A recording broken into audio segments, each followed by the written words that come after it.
anyị na Chineke nna nke pụrụ ihe niile. Onye ọ bụ naanị ya na-azọpụta. Onye ọ bụ naanị ya bụ okwu ya niile bụ ihe na amen. Anyị wee na-asị ezi ebube dị ngọzi na n'ụtụtụ na ịja mma na nsọpụrụ site n'ebighị ebi ma ruo n'ebighị ebi. Ise, ise, ise.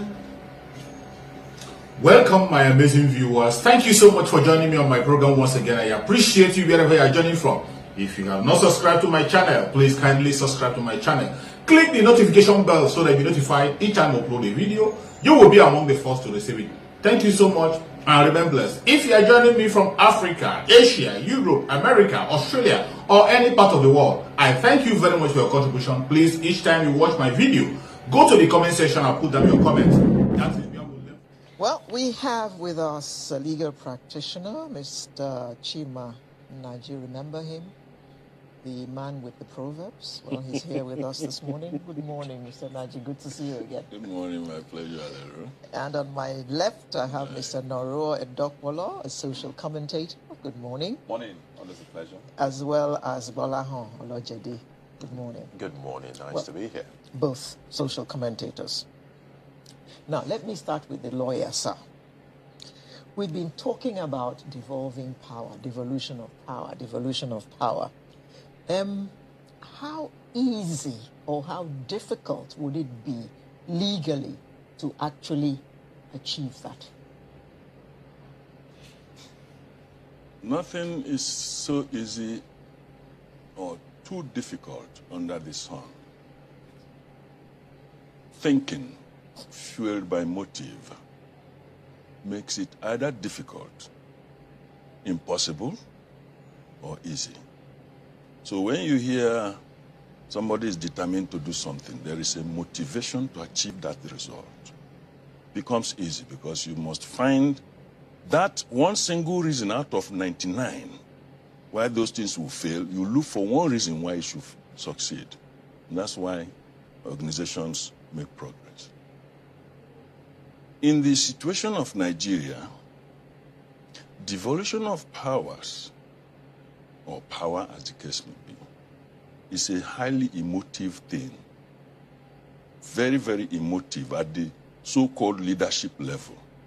Because it involves a lot of contrivances, some of which are mirrored in ethnicity, religious bigotry, social stratifications, and all manner of bifurcations. And these things make the thing complex and almost impossible, or look impossible. But it's a simple thing. In your family, devolution of powers. The man had always been said to be the man, the person that should fetch for the family. Situation is changing. In fact, has changed willy-nilly, willy-nilly. But the man who goes out to fetch knows that he does not have all the time to go to the kitchen, or does not have the culinary prowess to come out with the best dishes. So he concedes that to the wife. It will look odd for the man to go to the market to start pricing tomato and all the soup condiments, even if he's doing it for love. It will be misperceived as he's a stingy man who wants to monitor the woman of the house, trying to cut corners, so to speak. That he wants to monitor her, that she's cutting corners and so on, even if he's doing it out of love. So devolution of powers has always been a very simple thing, ordinarily, if it is, thought through. Let me just quickly, because I think there is a need for some kind of historical perspective to where we are, which tapers with what you, the analogy you gave of the man and the woman going to, I'm not sure that some men will agree with you, Mr. Edokwola, for here. They have the right to disagree. Yes, because he may be the better cook in the house, and the wife would agree with him. But the point he might have the capacity to do that, but it does not run through that is what he will be doing. No, I understand I think what you said, it changed willy-nilly because, and it is something that happened mutually. Exactly. Understood well by the two parties, no acrimony over it, whatever. So, historically, we didn't always have problems with the local government system. I remember I didn't know I grew up in the 70s. I didn't know the governor of Lagos State at the time, but I knew the environmental officers that came around. I knew in Lagos we called them Wole Wole. I talk about it all the time. I knew those ones in particular because we didn't have, the only fridge we had then was clay pot. They would come, look in your clay pot. If they saw tadpoles, that pot was gone. So they did their bit to protect the people. They were from the local government system. So the local government was that effective at the time. They had powers. The officers had powers to do everything they needed to do. In agriculture, extension service officers had their work cut out for them. You know what? They didn't need the authority or order of the governor or body language of anybody or of the federal government to do what they were supposed to do. So at what point did we topple that system such that we now have to be talking about something that was not a problem before? That is why I use the word decidedly, contrivance. Because up until 1977 or thereabout, the local government system that you just described was working. It was the responsibility of states, as it were, to manage local governments as administrative units.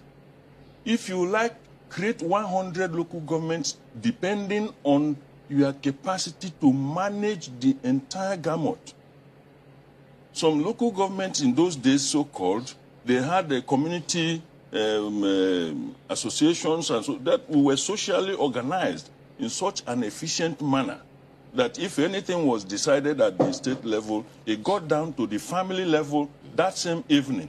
And people were bound to do it because they had, like you said, you related to human beings. Many people don't know who their local government chairman are today. They never saw them, will never see them anywhere. So at that time, when the military decided, and you remember I used the word emotive, I used the word contrivance. All these are words that are charged psychologically. And you can interject heinous intentions. And that is what we have. So that you create imbalance. In an attempt to create discomfiture for some people, you also ultimately hurt yourself. So what we find today is that local governments were created to give some manner of hegemony to certain people.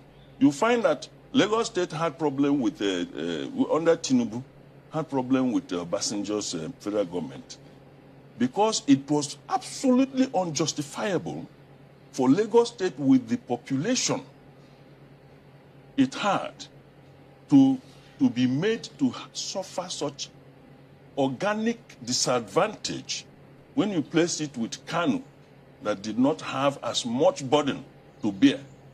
Now, what did Tinubu do? He decided to take the mantra. And of course, the federal government descended mightily on him. The rest is history. But we still find that that hegemony is growing. And it has to do with revenue. You cannot be taking from the pot more than what you decide, what you have ever been putting in that pot. It is called inequity, injustice. That's why I said maybe as we evolve in the discussion, because I have to be mindful that I'm not alone. Mr. Lajede, more and more, the call for devolution of power seems to be getting louder, especially in the area of security. It's not just about funds now.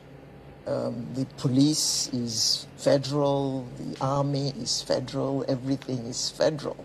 So a security problem arises in some local government in Lagos, for instance. You have to wait for action to be taken from Abuja. In your view, do these calls have merit? And have we got to the point now where we have to consider this seriously and begin to take action? Thank you for this question. And I will start with an example. some years ago, the contract for securing pipelines was taken away from a gentleman called Tompolo. Some things were not going right. It was in the media yesterday that apparently that same contract has been returned to him. What could have played out in that nexus? It is what you're talking about. Crime is local. So the people, in fact, I used to have a colleague back in my banking days. Emeka grew up on Lagos Island. Emeka will call, even those guys with, that are already drug affected, he knows their name, he knows their father. And he will call them. And this guy was a banker. But that was where he grew up. If you go into Lagos Island with Emeka, he will be asking for their daddy. How is daddy? How is this? Blah, blah, blah. This is to tell us that crime is local. Knowing the people is local. If a stranger comes to my environment, the chances that that man from Abuja will know him more than I do is slim. He's not slim. It's almost absent. Almost absent. So we slim, you can still see slim. We're also beginning to see things like regional security structure emerging. Yeah, the Ebubiagu, the Amoteku. Before those ones even came, which were regional, we have had certain state-level ones, especially in the northeast and in the northwest, where people were saying, look, we as the locals must participate in the security of our environment because we know our environment more than anybody. So it's a genuine concern. And I think the cry for restructuring based on insecurity, I think insecurity and revenue are actually the biggest factors that are driving it right now. It's a step in the right direction, just that we cannot do it in the haphazard manner in which everybody is declaring this and declaring that. It has to be a structured approach. Haphazard manner is very dangerous. And I take you also back to the question that I asked you. At what point did we begin to, it was never a problem, it wasn't a problem ab initio. Let me use a scriptural reference. In the beginning, it was not so. So at what point did we topple and or toggle it such that it has now become a problem? Okay, I think the root of the problem had to do with taking the country as a whole unitary. The 1966 event, the military came to power. The way the military structure runs is different, totally different from a democratic environment. Forgive me, sir. Yeah. While I hear you, Yeah. and I have had this discussion, so many people have said that, but I'm not going to ask you the follow-up question I'm going to ask him. It's been 56 years since that process started.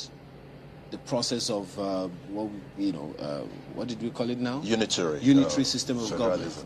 And it's been 23 years, right, into this Republic, the Fourth Republic. We've had the Second Republic since that time, lasted about three and a half years or thereabout. We've had the Third Republic, even though it was botched within about a year or so. So it would seem like we're not even thinking about restoring things to the old glory. This is the longest of it that we've had. It's been more than 20 years. Yes, so what has happened is that those who are at the helm of affairs are enjoying it the way it is, so they've maintained it. All right? So the military left, those who took over, even though they were not soldiers, they liked the way it was. It was working for them, and so they've continued. And that is why, for me, Nigerians must recognize that if we do not take back our country, these guys will run us to the ground. So that's my answer. But then it doesn't solve the problem of devolution of powers. Devolution of powers will come when a new set of people take over the realm of rulership who are not, it's like it was started by this group of people. They handed over to this group, and this group are enjoying it, so they've maintained it. If you check, it's the same set of people who've been passing the baton round themselves, all right? So they have is Nigeria has been a cosmetic country. We've been military ever since. All right? The uniforms were changed to Agbada, but the mentality has remained military. Why? Because it works for a few people up there. All right? And so they would continue because it favors them, it's in their interest. Haven't you noticed that when it's corruption, we're of the same religion, the same tribe? Haven't you noticed? You know, when it's time to, you know, cream Nigeria, we forget our differences, we are one. So the way forward to deal with this is to get a new set of people in who have not, you know, put their hands in the cookie jar prior to. Otherwise, come next year. Don't forget that the cookie jar is very, very beautiful. It's a precious bride. And that's why. But it's lean now. It's lean now. Lean. And even the little that is left there, the guys are not willing to let go. You know what? If I'm going to play on that lean analogy, Yeah. I'm going to try to go the way of Chief Naji this morning. All you need to do is fertilize that tree. And then it will produce more and it will get fatter again. But let me come to him. Let's just hold on. Let me come to him. There is you said the process of devolving powers is easy. Depending on how. But legally, what are the legal structures? Do we need extra legal structures to achieve this ease, or what we have already is sufficient? There are legal impediments, serious one, constitutional, to devolution of powers. And they were contrived. I use that word again. Because the people who were in power or in authority foresaw a situation where what they did could be undone. So they put those minds. You have to achieve like two-thirds of either states or local governments as presently constituted. And you know it is almost practically impossible because these things are not based on reason. Even we were witnesses to the fact that some local governments, even some legislature, say they don't want autonomy, they want to be slave to the governor. Is it not in this country that we saw that?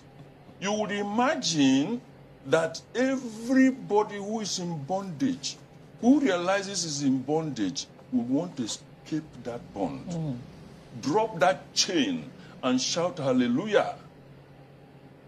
But they depicted one thing which summarizes what I am saying now. A little child of 3 years was holding a horse on a string, and the horse was happy to follow the child instead of just doing like, oh, and then run away, because it had been habituated and psychologically comfortable. That is what is happening to Nigerians, which is why till tomorrow you will see people contesting, why should you want to change the people that are hurting us? Because hurt has become psychologically acceptable. Yes. Normalized, yes. Now, to go straight to the question, because I feel that I just made a general statement. The constitutional impediment is that there are things that must be done by the legislature. It's not you and I talking on TV, and then we walk away with opinion survey that everybody wants it. The handful of people we sent to Abuja, Who sent themselves to Abuja? We have acquiesced. We have acquiesced. If an armed robber took your wristwatch or asked you, this watch is fine, no? He brings out his gun. You may even ask him, you like it? Take it. He said, thank you, you're a very nice man. But I like this shoe to go with it. He said, if it is what you want, take it. It's only when he has gone 1 kilometer we say, oh no. You see? So if he had a camera, it will look as if you were giving him a gift. And somebody might even say, you're a very kind man. You had to walk barefooted after giving. So that is Nigerian situation. Now, the law is so complex that you can't even create local government, additional local government. That's why some of us who are seeing beyond the shenanigans have been consistent in saying that the local government, we don't need it to be captured in the Constitution. Yes. It's not supposed to be one of the federating units. Yes. A federation, you know, is between the states and the central government. If you want to create 1 million local governments, Go ahead. it is entirely your business. If you have a vociferous attitude, the more you create, the more you alienate yourself from governance, the more the people want to boot you out. But how do But what we have today is a highly depersonalized process. You don't know the local government chairman. In fact, people kill to become the chairman. Some governors never allow the election to take place for the fear that they will lose access to the till that comes straight from the If we go by this example that you give, that the states should take control of their local governments and be able to do what they would like with it. But even now, going by what Mr. Lojede said the last time, that all crime is local, all insecurity is local. The local governments are the way they are now. They share the same pot of soup, as it were, the same accounts with the local governments, with the states. Yet the states do not fund them the way they ought. So, what's the assurance that they're going to do what they should do if it's left entirely to their whim and caprice in the states? If you legislate that this should happen to Mr. B, the person will present a facade of following that law because he has now been deprived of his own initiative. He can carry the money, okay, and give the impression that the local governments have not been working. He will sack the chairman that he put there, and there will be turnover of people there. But if it is something that must come from him, he will be held responsible. That governance at the local levels are not working. It's not working. I don't know whether because this money from what we have today come from Abuja, and they bring it to the state level for them to share. And somebody has to sit on this and say, because you ask for your own share, is it your mother's money? Remove him. And the man is removed. If you even want to go to court, you will remain in court forever.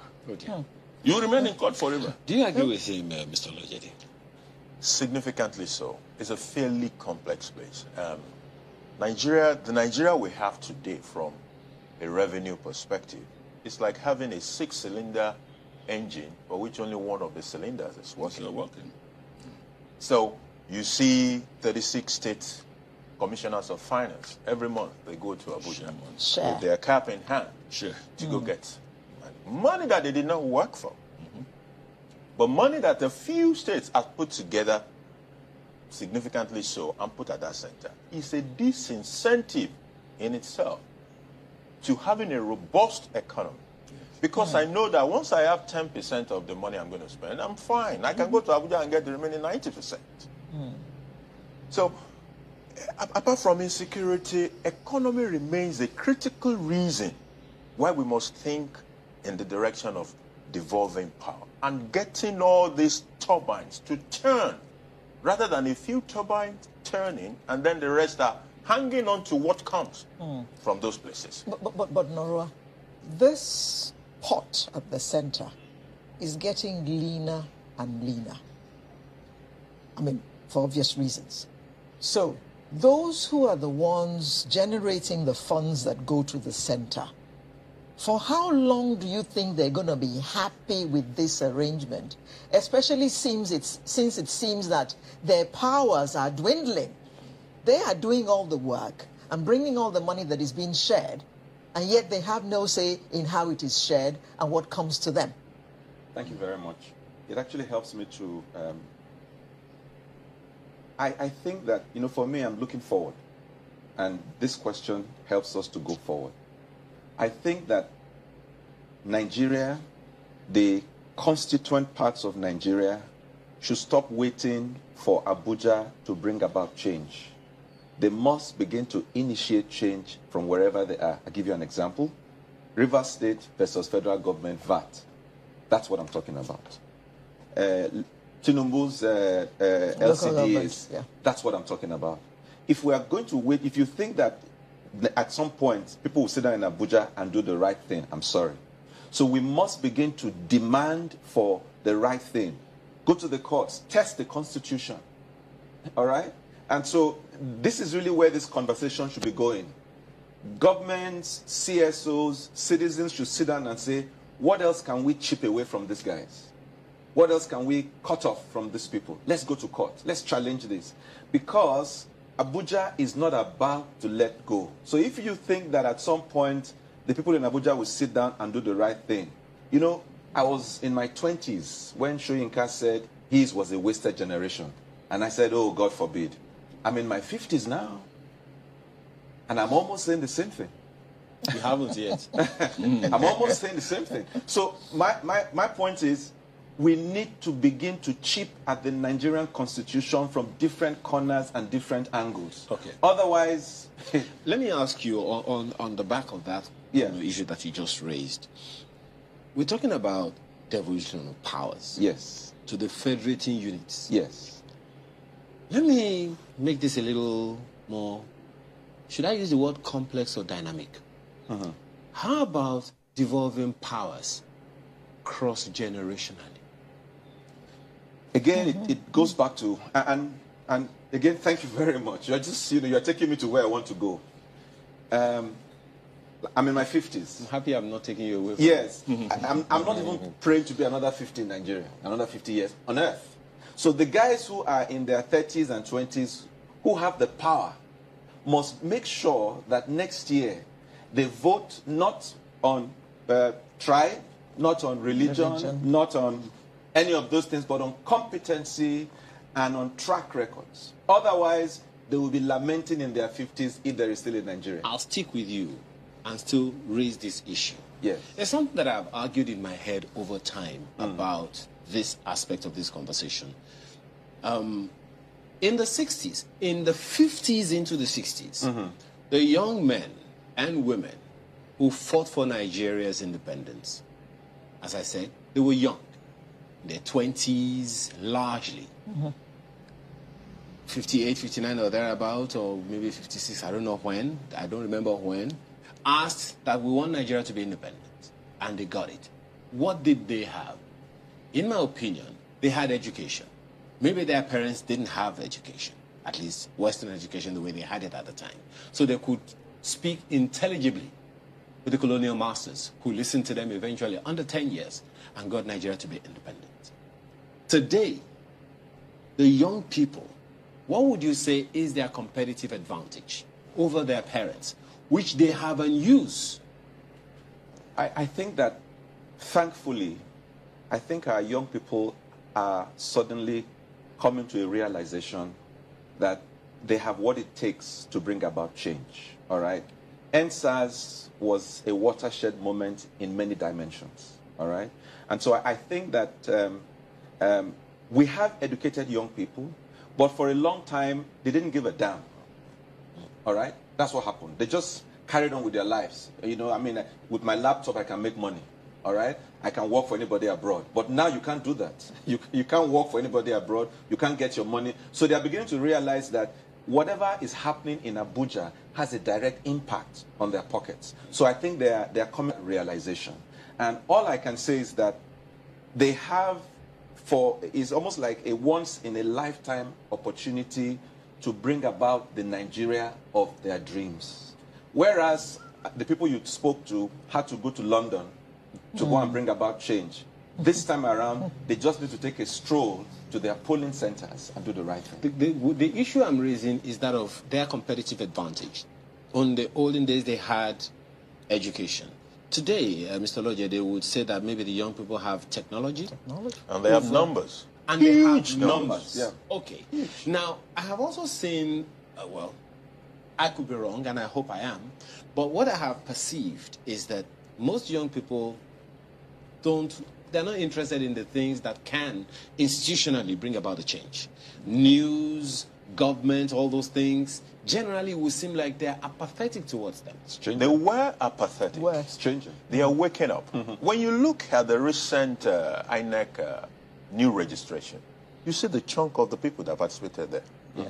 And today, the political engagement we're seeing online, a lot of young people are involved. So while they might be apathetic in the past, I think that is changing. And I'll be happy. The question that I want you to speak to is, and Mr. Adopolo spoke about them, making the right changes, right selection, and all of that. But in terms of mentoring these people to do the right thing, how should we be going about it? Because Mr. Naji spoke about emotive action as opposed to factual and realistic action. Do you understand? Generally, people just fly with the next information available, not necessarily exploring and exploiting them to ensure that we get, okay, these are the information that are out there, these are the real facts, and this is the decision we need to go about it. Who and how should we be mentoring young people to ensure that they do not vote on sentiments or emotiveness or just the mood of the moment, but on sustainable decision? The media has a huge role in that. There is no doubt. Because, see, for young people, they're even more emotive than the older people. Yes. And they could easily be led in the wrong way. Absolutely. So it is the duty of the media, I would say, civil organizations, and as well as the INEC in itself. INEC has a role in what you call voters' education. So guiding these people to move discussions away from emotional issues to the substance, what I call critical matters of state. As it is today, if you ask me, for most of the candidates, I don't even know where they stand on the critical matters of state. What has dominated the scene and not the subject matter that we should be discussing. No, Mr. Olajede, yes. Remember that campaigns have not really taken off. They're not Officially, taking off until next month. So let's just hope that we'll get to hear about all these things you're talking about when they take off next month. Hopefully, So hopefully. cut them some slack for now. Let me just add to the response to that question. The difference or the advantage the current youths have over their parents or vice versa. Yeah.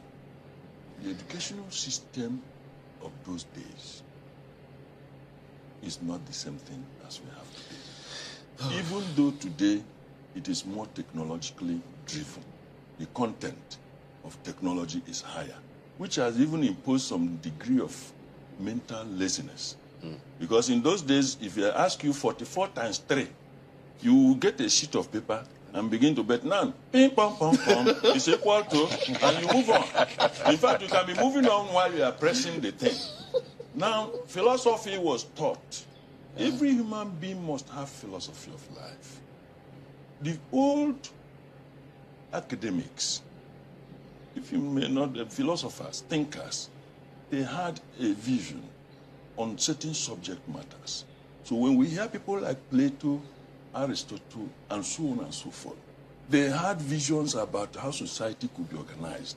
The political philosophy of this person, philosophy on religion, this and that. You have some ideas, okay, which will be ingrained in you to form the person.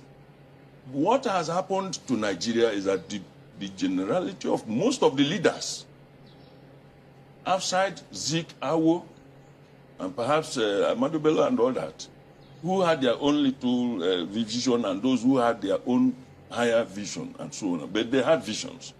Outside those ones, it is bread and butter. Yeah. How to take advantage of the other. Stomach and fast. Supremacy, something. And when you even see that in terms of content, you have nothing. Yeah. Yet you want to affect the context. It is the content that affects the context, not the other way. Never. If you don't have anything in you, you can't change your environment. You will be dancing. That's why paper, if you put it down, it will be wafting. Because it has no mind of its own. The breeze goes west, it follows it. And that's how Nigeria has been going this yo-yo. We have never made any progress. If we, like electricity, you may have 1 week supply and you say, thank God, the next 2 months, you don't see any bulb unless you have a generating set. So that is not how to grow society. The educational system has become even more bastardized because they are no longer. Some people will say if you teach religion. Let me tell you, some people are Christians, but they are authorities in Islamic religion. And vice versa. Yes. So when people like Abiola will be telling you I was a Baptist, some young ones today who have been so badly indoctrinated will be surprised. Does it mean that Abiola, if not that he was a figure that was very well known, his religion was known, but he lived beyond his religion. But most of today's leaders are caught in the cleavages of those primordial stupidities, if I should use them. Which unfortunately... Use that word. And it's affecting everybody that claims to be their followers. So gullible. Okay, let's round off quickly now. Yes. How do we transit? Because there are pockets of people who are talking about this. Governor Sheyi Makinde is talking about it. Former Governor Bisi Akonde is talking about it. Olisa Bakuba, former former NBA president, is talking about this devolution of power. It's essentially talking about political power. Yes. So that's the only way to affect change. And it's very strong, soft infrastructure in this entire spectrum. If we are to make sustainable progress, let me not say quick progress, sustainable progress around this conversation, what do we need to do? What steps do we need to take that can be sustainable? If I should quote Chinua Achebe, the problem with Nigeria is leadership. If they say that the food is not sweet, hold the cook. If he cooks very well, the entire place will be rent with very beautiful aroma of food that will stimulate your buccal cavity.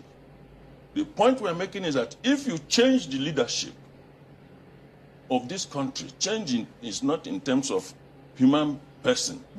This leadership style is very, very important. That's what makes one organization fail in the same market while the other one is prospering. Okay. So the thing we need is change in leadership style. Those who have knowledge, who have passion, who have patriotism, who want to deliver, who are not caught with the cleavages of religion, ethnicity, and all those primordial idiosyncrasies. They should come on board. And I can tell you within 6 months, this country will be let loose from the bondage of those who want to bastardize it. My question to you In closing, is different. He talked about leadership, not leader. Part of this system is the engine that runs leadership, and that's the civil service. Do you see a problem? Oh, huge. In fact, the civil service is the engine room of corruption in Nigeria. Oh, wow. Oh, yes. Oh, yes. So, for me... What do we do to make that better?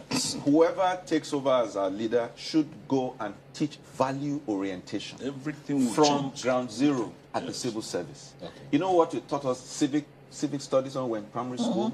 I pledged to Nigeria, my country. Let's go back. We need to teach. So in other words, for you to remain in the civil service, you must go through value 101, 102, 103, 104. Okay. If we can get the civil service to be 1/10 of the ones where corruption will drop drastically. So, my closing question to you is also different. How do we avoid a protest of the animal kingdom? Where termites, animals, rats, and monkeys. You have to disgorge those people. You have to find them first, Mr. Nagy. It is leadership. It goes back to leadership. Yes. And my favorite example in this country was Dora Akunyili. There were people who never knew that organization existed Yes. before Dora. When it came to that saddle, when she came there, it wasn't as if she brought some special people to come and populate this place. It was the same people. So what changed?